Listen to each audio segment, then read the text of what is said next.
لیجئے خالی داماں، پا لیجئے فیض رمضان، فیض رمضان، فیض رمضان۔ ہمارے درمیان موجود ہیں جناب مولانا سعد جاوید صاحب، ان کو خوش آمدید ان کو بھی کہتے ہیں۔ السلام علیکم۔ وعلیکم السلام ورحمۃ اللہ وبرکاتہ۔ مولانا صاحب کیسے مزاج ہیں آپ کے؟ الحمدللہ، اللہ کا الحمدللہ۔ ناظرین کرام، جس طرح رمضان کا مہینہ تو ہے ہی قرآن کا مہینہ، نزول قرآن کا مہینہ ہے، اور اسی کی نسبت سے ہم نے تفسیر قرآن کا سیگمنٹ سجایا ہے۔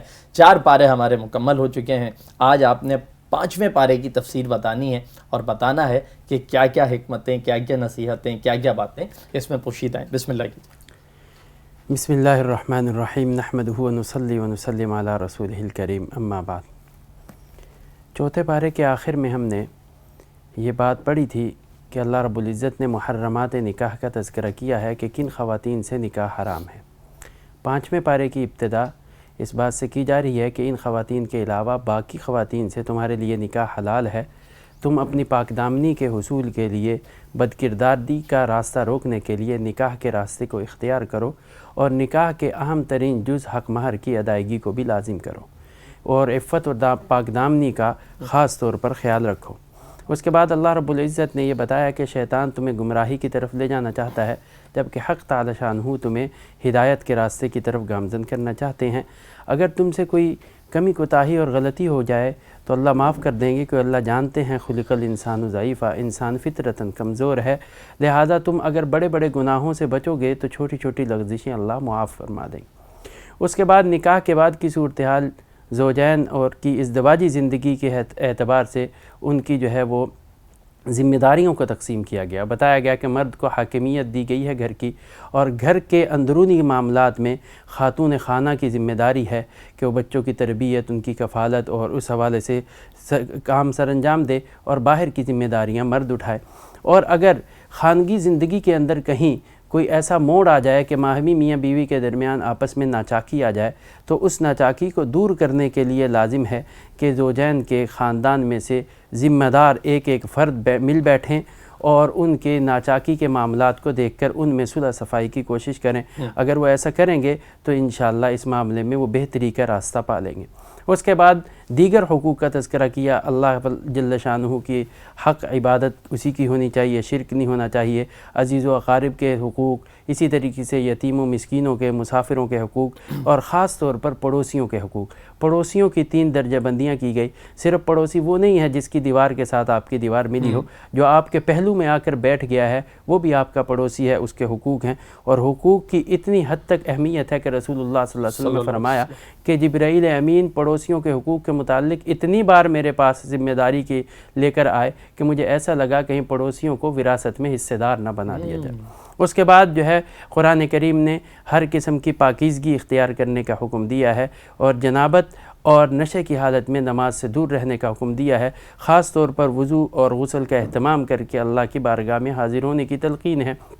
پھر یہودیوں کی کچھ برائیاں اور ان کی مکاریاں اور ان کے مکر و فریب کو عیاں کیا گیا ہے، اور اس کے ساتھ ساتھ اللہ رب العزت نے ایمان والوں کو ذمہ داریاں دیتے ہوئے کہا کہ اللہ اس کے رسول کی اطاعت کو درجہ اول میں رکھو، اور اللہ اس کے رسول کی اطاعت ہی تمہاری کامیابی کی ضامن ہے۔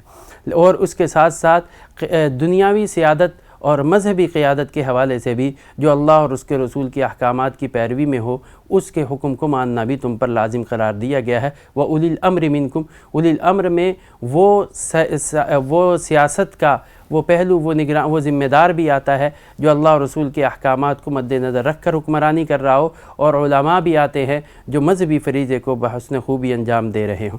اس کے بعد قرآن کریم نے منافقین کے احوال سے ذکر کیا ہے اس کے بعد کہ اللہ اور اس کے رسول کے اطاعت اور حکم کو چھوڑ کر یہ طاغوتی اور باطل قوتوں سے فیصلہ کروانے کو اپنے لیے فخر محسوس کرتے ہیں۔ اس حوالے سے علماء نے لکھا ہے کہ ایک منافق اور ایک یہودی کے درمیان کسی معاملے میں تنازع ہو گیا، دونوں رسول اللہ صلی اللہ علیہ وسلم کے پاس معاملے کے تصفیہ کے لیے گئے۔ حضور اکرم صلی اللہ علیہ وسلم نے دلائل کو پیش نظر رکھتے ہوئے یہودی کے حق میں فیصلہ دے دیا۔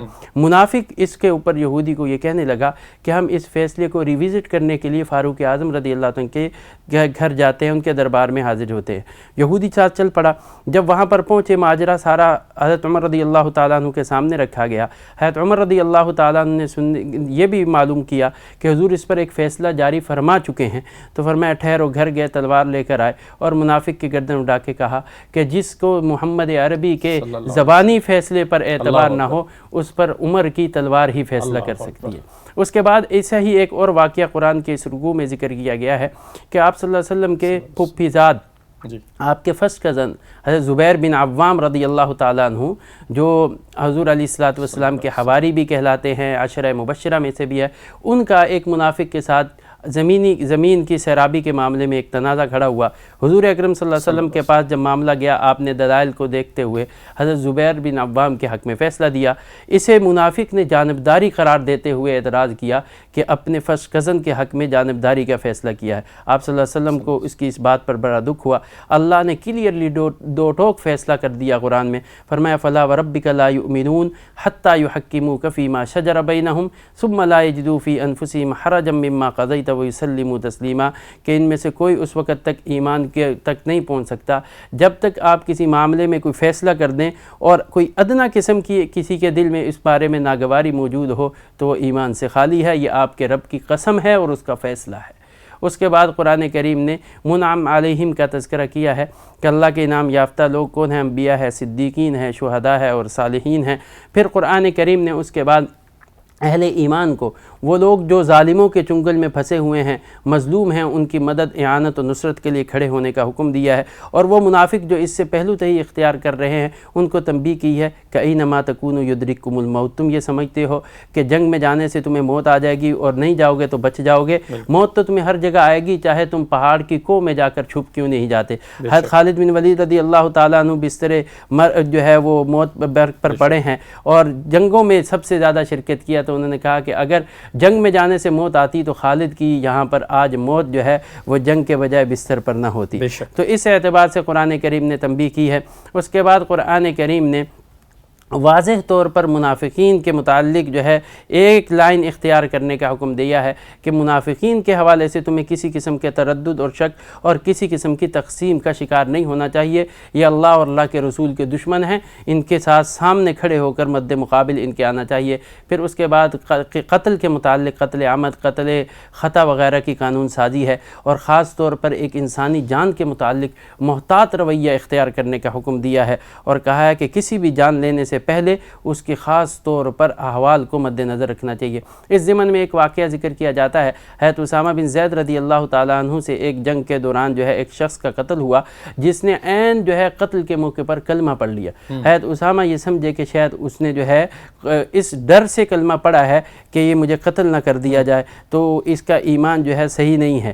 تو اللہ کے نبی صلی اللہ علیہ وسلم کے سامنے ماجرا ہے، آپ نے فرمایا اسامہ حلا شققت قلبہ، تم نے دل چیر کے دیکھا تھا کہ اس نے دل سے پڑھا یا اوپر سے پڑھا، کیا جواب دو گے اللہ کی بارگاہ میں جب یہ کلمہ لے کر آئے گا؟ حضرت اسامہ کہتے ہیں کہ میں اتنا ڈرا، میں نے اللہ کے نبی صلی اللہ علیہ وسلم کہا یا رسول اللہ میرے لیے دعا کر دیجئے معافی کی۔ وہ آپ بار بار افسوس کا اظہار کرتے رہے اور آپ فرماتے رہے کہ کیا کرو گے اس وقت جب اللہ کے ہاں یہ کلمہ تمہارے خلاف آ کر کھڑا ہو جائے گا۔ تو اس لیے ایک مسلمان کی جان بہت قیمتی ہے، اس حوالے سے یہ جو ہمارے ہاں ایک قتل و قتال کا ایک بازار گرم ہے، اس سے اجتناب برتنی چاہیے۔ اس کے بعد قرآن کریم نے جہاد کی فضیلت بیان کی ہے اور ہجرت کی فضیلت ذکر کی ہے، خاص طور پر دارالکفر میں رہنے والے وہ افراد جو دارالکفر میں شاعر اسلام پہ عمل پیرا نہیں ہو پاتے، ان کے لیے تنبیہ ہے کہ فوراً دارالکفر کو چھوڑ کر دارالاسلام کی طرف رخ کریں۔ وہ اپنی دنیاوی مفادات کی خاطر جو ہے دین کی قربانی دینا یہ اللہ کو جو ہے منظور نہیں ہے، اگر کوئی ایسا کرے گا تو اس کے لیے بڑی سخت سزا ہے اور اللہ کے ہاں وہ مجرم قرار پائے گا۔ اور جو لوگ باوجود کمزوری اور نقاہت کے ہجرت کا سفر کرتے ہیں ان کی تعریف کی گئی ہے۔ اس کے بعد نماز قصر کا ذکر ہے، صلاۃ الخوف کا تذکرہ ہے، اور پھر اللہ رب العزت نے واضح طور پر دو ٹوک اعلان کر دیا ہے کہ اللہ شرک کے علاوہ ہر گناہ معاف کر سکتے ہیں۔ شیطان تمہیں امیدیں دلاتا ہے، طرح طرح کے بہکاوے دلاتا ہے، اور اللہ کا وعدہ سچا ہے، اسی میں تمہاری کامیابی ہے، شیطان کے وعدوں میں کوئی حقیقت نہیں ہے۔ پھر اگلے رکوع میں اللہ رب العزت نے خواتین کے انہی حقوق کی طرف دوبارہ جو ہے روئے سخن کیا ہے، اور خاص طور پر کہا ہے کہ عورتوں کے حقوق کے متعلق جو ہے اپنا رویہ درست درست کرو. لیکن ساتھ میں اللہ نے دلچسپ انداز میں مردوں کو بھی تنبیہ کی ہے. کہا کہ تم عورتوں کے متعلق جتنی بھی دلی خواہش بھی رکھو، یہ فطرت میں آپس میں ان کے درمیان ایک دوسرے سے اختلاف رائے رکھا ہے، تم ان کے ساتھ انصاف نہیں کر سکو گے. ولو حرصتم، چاہے تمہاری کتنی بھی خواہش کیوں. یعنی ایک طرف ماں ہے، ایک طرف بیوی ہے، آدمی چاہتا ہے کہ دونوں کو خوش کر کے رکھے، دونوں کو اچھے طریقے سے. تو قرآن کہہ رہا ہے کہ تم جتنی کوشش کر لو تم اس پہاڑ کو سر نہیں کر سکتے. تمہارے لیے یہ مشکل ہے کہ تم دونوں کو خوش کر لو، لیکن تمہارے لیے گائیڈ لائن یہ ہے کہ تم ایسا کرو فلا تمیلوا کل المیل فتذروها کالمعلقہ، بالکل ایک طرف خود کو نہیں جھکا دو، میانہ روی اختیار کرو، دونوں کو لے کر چلو، ایک طرف نہیں جھک جاؤ. باقی تم سمجھو کہ دونوں خوش ہو جائیں گی، ایسا ممکن نہیں ہے. اگر کسی طور پر ناچاکی ہو جائے تو باہمی صلح صفائی کا راستہ اختیار کرو اور عدل سے کام لو. واضح طور پر کر دیا کہ چاہے وہ عدل کرتے وقت تمہارے اپنے مفادات پہ چوٹ پڑے، تمہارے والدین کے کوئی حق تمہیں جو ہے ختم کرنا پڑے، یا عزیز و اقارب کے حقوق ختم ہو، لیکن عدل نہیں چھوڑنا چاہیے. اس کے بعد قرآن کریم نے کہا کہ عزتیں اللہ کے ہاں ہیں. منافق جو ہے کہیں اور عزتیں تلاش کر رہے ہیں، اور ایسی محفلوں میں جانے سے اجتناب برتنا چاہیے جہاں اللہ کے دین کا مذاق اڑایا جاتا ہو. اور واضح طور پر کہہ دیا کہ اللہ نے کسی کافر کو یہ حق نہیں دیا کہ وہ اہل ایمان کے اوپر جو ہے حکمران بن جائے. اور منافقین کی حالت زار ذکر کی گئی ہے کہ وہ دو بگو ہیں، کبھی اس طرف کبھی اس طرف، اور یہ جہنم کے سب سے نچلے طبقے میں شمار کیے جائیں گے. ہاں، جو توبہ کر لے، اپنے معاملات کو درست کر لے، وَأَخْلَصُوا دِينَهُمْ لِلَّهِ، اور دین کو خالص اللہ کے لیے کر لے، وہ ایمان والوں کے ساتھ شمار ہوگا. اس کے بعد اس پارے کے اختتام اللہ نے ایک ایسی جملے اور ایسی بات سے کیا ہے کہ اگر انسان حقیقت سے اس پہ غور کرے تو اس کے سارے مسائل حل ہو سکتے ہیں. اللہ فرما رہے مَا يَفْعَلُ اللَّهُ بِعَذَابِكُمْ، اللہ کو کیا ملے گا تمہیں عذاب دے کر؟ اس نے خود بنایا ہے، خود پیدا کیا ہے، تم اس کی مخلوق ہے، اس سے کیا فائدہ ملے گا تمہیں عذاب دے کر؟ وہ تو یہ چاہتا ہے ان شکرتم و آمنتم، بس تم اس کے شکر گزار بندے بن کر ایمان والے بنے رہو. بس اس کا اتنا ہی مطالبہ ہے تم سے، وہ تمہیں عذاب نہیں دینا چاہتا. اور یاد رکھو وَكَانَ اللَّهُ شَاكِرًا عَلِيمًا، اللہ شکر گزاروں کا بڑا قدردان ہے. اس جملے کے ساتھ اور اس جو ہے نصیحت کے ساتھ اس پارے کو اللہ پاک نے اختتام پر پذیر کیا ہے. یہ جو ہے سورہ نساء کے 5ویں پارے کا اینڈ ہے. 5ویں پارے کا اختتام ہے. کیا خوبصورتی کے ساتھ اختتام ہوا ہے کہ ایک طرف اللہ کی محبت بھی تو نظر آ رہی ہے. اللہ تعالیٰ بتا رہے ہیں کہ میں تو نہیں چاہتا، اب تم اعمال ایسے کرو گے تو اللہ تعالیٰ جو ہے وہ سختی کا راستہ اختیار کریں گے. بہت شکریہ مولانا صاحب. کافی سارے پوائنٹس اس کے اندر جو ہے وہ ڈسکس ہوئے ہیں. اس میں ابتدا میں جو خواتین کے حقوق کی کچھ بات ہو رہی تھی، اس میں شادی سے متعلق، حق مہر سے متعلق ذکر آیا. ایک بڑا معاملہ ہے کہ حق مہر کو آج کے دور میں جو ہے وہ معاف کروانے کا ایک ٹرینڈ چل پڑا ہے کہ جی انہوں نے کہا معاف کر دو، اور خاتون نے کہا میں نے حق مہر معاف کر دیا یا نہیں کیا، یا شوہر نے حق مہر کی رقم جو ہے وہ خاتون کو ادا کی اور اس کے بعد ایک ہفتے بعد کسی کام کے لیے ادھار لے لی اور ساری زندگی وہ ادھار چلتا رہا. اس کے بارے میں کچھ بیان فرمائیے گا. دیکھیں، نکاح کے اندر جو ہے، شادی کے اندر ہم بہت ساری رسومات میں، بہت ساری خرافات میں بہت سارا پیسہ ضائع کرتے ہیں، فضولیات. بالکل جی. لیکن جو اصل چیز ہے، نکاح کی بنیاد ہے، وہ ہے حق مہر. اب نکاح میں اسلام میں بہت معمولی، بہت سادہ بنایا ہے. 2 گواہ ہونے چاہیے، میاں بیوی ہونے چاہیے، اور حق مہر کا تقرر ہونا چاہیے. یہ بنیادی نکاح کی ہے سادگی کے ساتھ. اس کے لیے اور بہت سارے جنبیلے ہم تو برداشت کر لیتے ہیں، لیکن یہ بنیادی جو عنصر ہیں ان کو ہم چھوڑ دیتے ہیں یا پھر اس کو بالکل نظر انداز کر دیتے ہیں. اب تو حق مہر رکھنے کے والے سے جب بات کہہ دی کتنا رکھا جائے، پوچھے بس جو شرعی ہے. اب شریعت نے تو اتنا رکھا ہے کہ آپ اندازہ لگائیں کہ اس وقت حضرت فاطمہ رضی اللہ تعالیٰ عنہ کے مہر کو ڈسکس کیا جائے جو اللہ کے نبی نے اس وقت رکھا ہے، وہ لاکھوں روپے میں آتا ہے. جی اس دور کے حساب سے دیکھیں تو بلا مبالغہ آتا ہے، لاکھوں میں آتا ہے. اور ہم یہاں پر 5,000 روپے کے اوپر حق مہر کر رہے ہوتے ہیں، اور شادی حال ہم نے 5 لاکھ کا کیا ہوتا ہے. لا حول ولا قوت. اور کھانے کے اوپر ہم نے بے انتہا جو ہے وہ صرف کیا ہوتا ہے. ایک تو یہ غلطی ہے. حق مہر جو ہے عورت کی صلاحیت اور حیثیت کو دیکھ کر رکھنا چاہیے. علماء نے لکھا ہے کہ اس خاندان کی حیثیت کے مطابق، یعنی مرد کو خاندان نہیں، عورت کا خاندان حق مہر میں میٹر کرتا ہے. یہ بہت بڑی غلط فہمی ہے جس کو دور کرنے، کیونکہ حق اس کا ہے. اس لیے شریعت نے عورت کو حق دیا ہے کہ اگر وہ اپنے سے نچلے خاندان کسی کم طبقے کے اندر شادی سے انکار کرنا چاہے تو اس کو اختیار ہے، وہ کہ میں نہیں کرتی، اور وہ پورے کا پورا جو ہے وہ حق لینے کی جو ہے وہ مجاز ہے. وہ کہہ سکتی ہے کہ میں، میری حیثیت کے مطابق آپ مجھے حق مہر دو. اور پھر اس کے بعد جو ہے اگر ہم رکھ بھی لیں تو پھر اس کا ایک دوسرا پہلو ہے وہ اس سے خطرناک ہے، وہ کہ اتنا رکھ دیا جاتا ہے کیونکہ دینے کا نیت اور ارادہ نہیں ہوتا، جی 20 تولہ 30 تولہ 40 تولہ، اور حیثیت کیا ہوتی ہے 2 تولے کی بھی نہیں ہوتی، بالکل اب وہ رکھ دیا، اب دینے کی نیت و ارادہ نہیں ہے۔ یہ دوسرا بڑا جو ہے فیکٹر ہے نکاح کے حوالے سے غلط۔ اس حوالے سے بھی سوچنے کی جو رکھ دیا ہے وہ ادا کرنا ضروری ہے۔ کس طرح ادا کرنا ضروری ہے کہ اگر انسان کی موت ہو جائے اور اس نے حق مہر ادا نہ کیا ہو تو اس کی وراثت کی تقسیم سے پہلے اس کے حق مہر کی ادائیگی لازم ہوتی ہے۔ وہ قرض ہے اس کے ذمے، اللہ وہ قرض ہے، اور قرض کی صورتحال کیا ہے کہ اللہ کے نبی کے سامنے جنازہ پڑا ہے، آپ نے پوچھا قرضہ ہے؟ کہا جی ہے، کہا ادا کر سکتے ہو؟ بولا نہیں، بولا تم جنازہ پڑھاؤ، اس کا میں جنازہ نہیں پڑھتا۔ اتنی خطرناک صورت ہے۔ اور پھر یہ معاف کرانے کا ٹرینڈ ایک نیا ہے، دباؤ ڈالا جاتا ہے، ایک دلہن نئی ہے، وہ جو ہے اتنی اٹیچ نہیں ہے، اس کو اتنا پتہ نہیں ہے، بے تکلفی نہیں ہے، اب اس کو خواتین جو ہے پریشرائز کرتی ہیں، دیکھو معاف کر دو، یوں کر دو، ایسا کر دو، وہ بیچاری حجاب میں، پردے میں اور تکلف میں وہ کہہ دیتی ٹھیک ہے میں نے معاف کر دیا، جبکہ یہ حقیقت میں معاف نہیں ہے۔ اللہ کے نبی صلی اللہ علیہ وسلم نے فرمایا لا یحل مال امرئ مسلم الا بطیب نفس، من کسی کا مال کسی دوسرے کے لیے اس وقت تک حلال نہیں ہے جبکہ دلی رضامندی سے نہ دیا گیا۔ آپ ادا کر دو، اس کو دے دو بھی، آپ کا حق ہے، آپ جہاں بھی لے جاؤ۔ اب اس کے بعد اگر وہ کہتی ہے ٹھیک ہے میرے گھر کی ضروریات میں آپ کے ہاتھ بٹانے میں دے دیتی ہوں، وہ الگ بات ہے، لیکن عمومی طور پر یہ پروسیجر استعمال کیا ہی نہیں جاتا، اور اس کو اتنا دباؤ اور پریشر میں کہ وہ معاف کر دیتی ہے، یہ سراسر جو ہے غلط بات ہے، اس کے نہایت غیر مناسب ہے۔ بالکل بالکل۔ دوسری طرف آتے ہیں، اسی کو تھوڑا سا جاری رکھیں گے، ایک جو یہ چیز بھی دیکھنے میں آتی ہے، الحمدللہ ہمارے معاشرے میں ٹرینڈ بہت کم ہے، لیکن ہے کہ جی لڑکا بے شک جتنا بھی نکما ہو اسے اچھی جگہ پڑھانا ہے، اور بیٹی کو جو ہے وہ کسی معمولی سی جگہ کے اوپر پڑھا دیا جانا، اور اس کی تعلیم کے اوپر وہ فوکس نہ ہونا جو بیٹے کی تعلیم پہ کیا جاتا ہے۔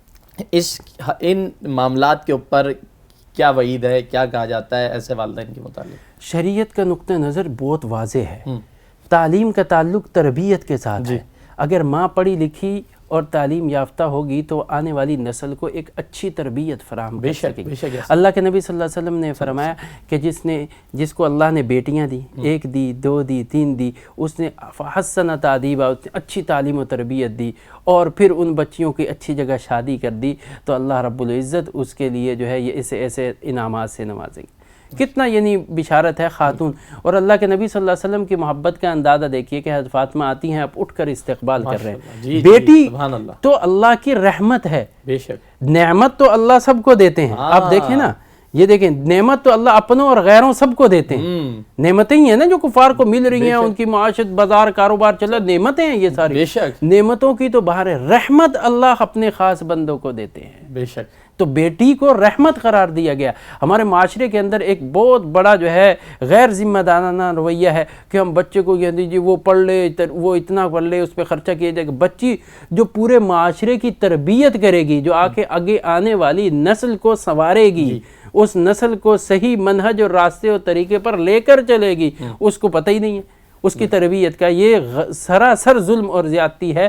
میں سمجھتا ہوں کہ بچے کی تعلیم و تربیت بے شک وہ بھی ضروری ہے، لیکن اس کے ساتھ ساتھ بچی کو ایسی تعلیم و تربیت دینا کہ ایک معاشرے کی بہترین نئے معاشرے کی تشکیل کا ایک اہم جز بن جائے، یہ بھی بہت ضروری ہے، جس کی طرف جو ہے قطعی طور پر جس سے صرف نظر نہیں کیا جا سکتا۔ بالکل ٹھیک ہے۔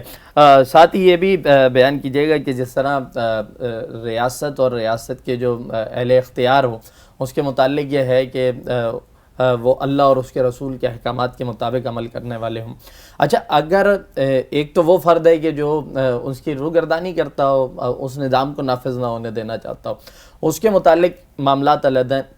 پیچھے وہ لوگ ہیں جو ایسے لوگوں کو پروموٹ کرتے ہیں، سپورٹ کرتے ہیں، ان کو مضبوط کرتے ہیں، ان کو آگے لے کے جاتے ہیں بنسبت ان کے جو دین کی بات کرتے ہیں، جو دین کو لے کر آنا چاہتے ہیں۔ تو یہ جو پیروکار ہیں ایک سمجھ لیں غیر اسلامی چیزوں کو پروموٹ کرنے کے لیے، ان کے متعلق فرمائیے۔ بالکل، یہ کل بھی اس پہ شاید بات میں نے کی تھی کہ یہ جو لوگ ہیں ان کے متعلق واضح طور پہ ہے کہ ان کا جرم جو ہے یہ متعدی ہے، یہ جرم کا سبب بنے ہیں. ٹھیک ہے، یہ مت سمجھیں، بالکل. یہ مت سمجھیں کہ جرم جو ہے ہمارے بھیجے گئے نے کیا ہے اس جرم کی ہمارے سے پوچھ گچھ نہیں ہوگی، ایسا نہیں ہے. ٹھیک ہے. جو کسی جرم کو پرموٹ کرنے کا باعث بنے وہ اس جرم کا براہ راست ذمہ دار ہے. قرآن کریم کی اس پارے کے اندر رہ گیا یہ بات بھی آئی، من یشفع شفاعتا حسنتا یکن لہ نصیب منہا ومن یشفع شفاعتا سیئتا یکن لہ کفل منہا. اللہ نے فرمایا کہ جو اچھائی اور نیکی کی کسی کو سفارش کرے گا اسے ضرور اس میں سے حصہ ملے گا، اور جو کسی برائی کے حوالے سے جو ہے سفارش کرے گا وہ اس کا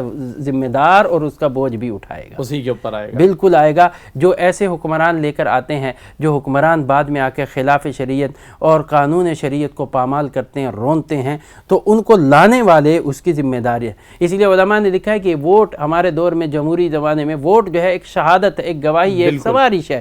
آپ نے اگر کسی غلط بندے کی سفارش کی ہے، کسی غلط بندے کی شہادت دی ہے تو آپ کو اس کی سزا بھگتنی پڑے گی، آپ اس سے بری ذمہ نہیں ہو سکتے. بالکل. اچھا، دوسری طرف یہ کہ مظلوم کے لیے کھڑے ہونے کا حکم ہے اور ظالم کا راستہ روکنے کا حکم ہے. یہ حکم دور حاضر کے اندر ہم دیکھیں تو یہ انفرادیت کے اوپر بھی اسی طرح عائد ہوتا ہے، یا یہ ریاست کی ذمہ داری بنتی ہے کہ اگر کہیں پہ دنیا بھر میں ہم دیکھتے ہیں مسلمانوں کے اوپر بڑا برا وقت ہے اور ایک پوری دنیا میں مسلمان گاجر مولی کی طرح کٹ رہے ہیں جی، ہم ہی پہ دہشت گردی کا بھی الزام لگتا ہے، ساری دنیا میں مارے بھی ہم جاتے ہیں. تو ایسی صورتحال کے اندر کہ کوئی فرد واحد اگر کھڑا ہو تو یا تو اس کو اریسٹ کر لیا جائے گا، اس پہ مقدمہ بن جائے گا، اس کو دہشت گرد ڈکلیئر کر دیا جائے گا. تو یہ فرد واحد کے لیے بھی ہے یا یہ اجتماعی طور پر ریاست کا کام ہے کہ وہ اپنی ذمہ داری کو محسوس کرے اور ایسے طبقے کے لیے جس کو روندا جا رہا ہو اس کے ساتھ جا کے کھڑی ہو؟ دیکھیں اس کے حوالے سے وہ بہت کلیئر حدیث ہے. اللہ کے نبی صلی اللہ علیہ وسلم فرمایا من رآ منکم منکرا فلیغیرہ بیدی فإن لم یستطع فبلسانی وإن لم یستطع فبقلبی. 3 درجے ہیں. پہلا درجہ تو ہے وہ یہ حکمران ریاست کی ذمہ داری ہے کہ وہ ریاست اپنے فرائض کو بجا لائے.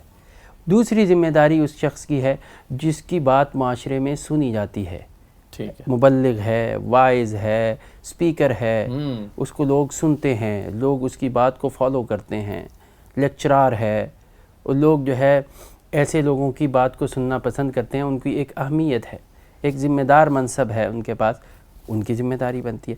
تیسرے درجے پہ وہ آدمی آتا ہے جو دونوں حیثیتوں سے نیچے ہے، اس کی بھی ذمہ داری ہے.